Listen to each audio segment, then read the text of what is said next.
Let's take this week and jump into this idea of the clash of kingdoms. That's what's happening with the church at Smyrna that we investigated yesterday morning.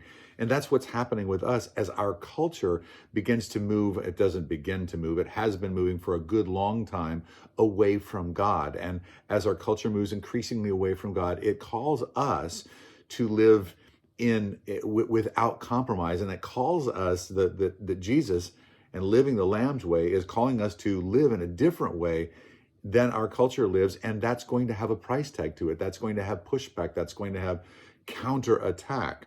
So let's investigate today what it means to live without compromise. I think that's there's all kinds of pictures in the Bible that there are good pictures in terms of us living without compromise. The one that comes to my mind is with Daniel and with Shadrach, Meshach, and Abednego. Shadrach, Meshach, and Abednego would not bow down and worship the statue. And as it turns out for them, they get thrown into a fiery furnace. In their particular case, they don't die in that Jesus is standing with them in the midst of the furnace. But what God is telling the people in Smyrna is that some of them will die when they stand in the furnace. They will die when they don't compromise. What does not compromising look like?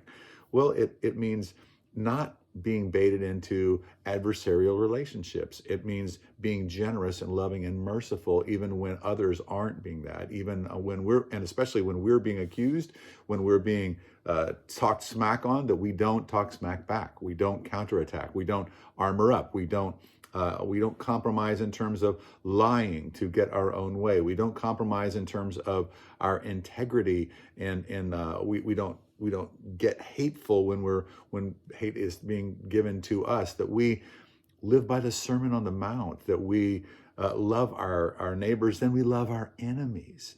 That we are living the Lamb's way. And when we do that, the kingdom of the Lamb comes into the kingdom of this world. And when it does, it creates clashing. And so people will ask, well, why aren't you doing this? Or you need to do this. Or at work, if you don't compromise, that can be a really big deal because people will coerce and put a lot of pressure. And if you hold to your own integrity, if you hold to your own honesty, if you hold to the Lamb's way, you will get pushback. That's part of what we're talking about here. And as we go into this week, we're just going to talk about what it means to stay firm, to stand firm in the Lamb's way.